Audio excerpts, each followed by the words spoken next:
इस संसार में जो सबसे बढ़कर के माया है वो है पढ़त मूर्खों की।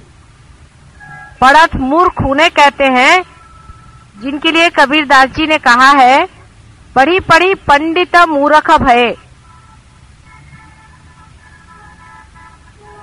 और इसीलिए मैं किताब लिखने में भी बहुत डरती थी, और जब किताब लिखने का सोचा भी है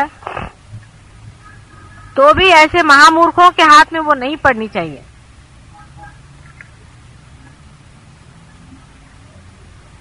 वे लोग उसी प्रकार हैं जिस प्रकार कोई इंसान किसी भी देश में नहीं जाता है और झूठी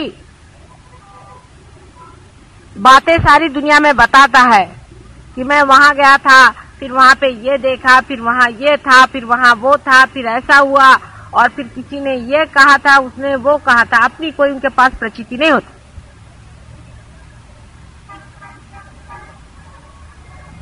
लेकिन आप जो सहयोगी हैं, आप सबको इसकी प्रचिति आई है।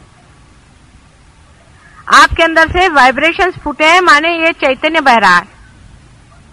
आपको इसका अनुभव आया है कि चैतन्य क्या चीज।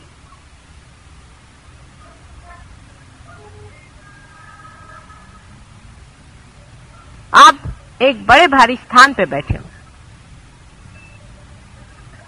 वो लोग बड़े बड़े भाषण दे सकते हैं, इसी चैतन्य के बारे में बता सकते हैं, बहुत बड़े श्लोक पढ़ सकते हैं, लेकिन उनको अनुभूति इतनी भी नहीं हुई, और वो परमात्मा के राज्य से अभी बहुत दूर है। आपकी एंट्री हो चुकी है।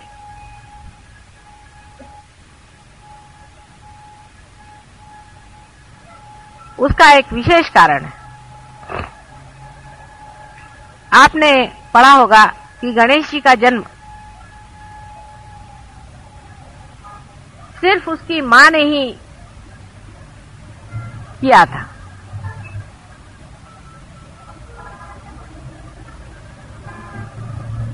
अपनी सृष्टि रचना से पहले ही उसने एक बेटे को जन्म दिया था।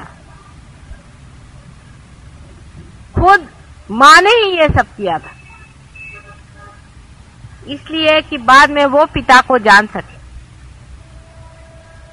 और उसको एक विशेष शक्तिशाली बनाया कि उसकी और ब्रह्मा विष्णु महेश कोई भी नजर उठा करके भी न देख सके, इतना वो शक्तिशाली था। एक विशेष रूप का वो बालक था।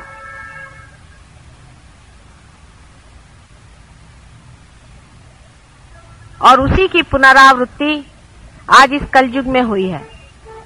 आपको भी मैंने अपने सहस्त्रार से जन्म दिया है, एक विशेष रूप से।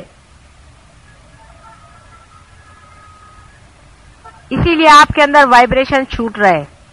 लेकिन आप में से कितने लोग हैं जो अपनी इज्जत करते हैं, अपने को समझते हैं कि कोई विशेष चीज हमने पाई है और उसी विशेष तरह से हमें रहना चाहिए, अपने जीवन को उसी तरह से बनाना चाहिए।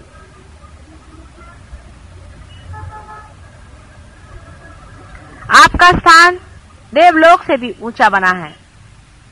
आपका वो स्थान है कि आपसे तो देवलोक भी ईर्ष्या करे।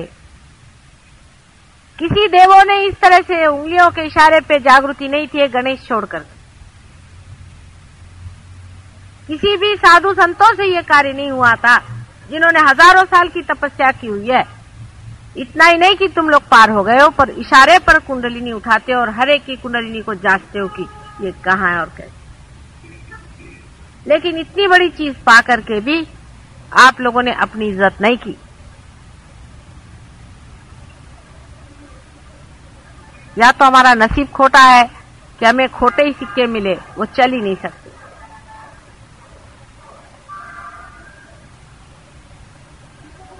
आधा अधूरापन इतना अधिक है, इतना अधिक है कि कभी कभी मेरा मन ये चाहता है कि बंद कर दें, इस सहयोग को अब खत्म करें। डांटते भी हैं, कहते भी हैं, प्यार भी करते हैं, दुलार भी करते हैं कि सिर्फ जरा स्टेडी हो जाओ, स्टेडी हो जाओ। चित्त तुम्हारा कहाँ बहक रहा है? आप जानते हैं कि आपके हाथ से हजारों लोग ठीक हो रहे हैं और हो सकते, आपकी बीमारियां भाग गई। परमात्मा की जो सर्वव्यापी ऑल परवेडिंग जो प्रेम शक्ति है वो आपके साथ साथ हर समय घूम रही है, आपको सहारा दे रही है। आप गलतियां भी कर रहे हैं वो देख रही है, आप झूठ बोलते हैं वो भी देख रही है, और आप माँ की निंदा करते हैं वो भी वो जान रही है, और आप बहुत छिछोरेपन से रह रहे हैं और बहुत ही सुपरफिशियली आप रह रहे हैं, ये भी वो जान।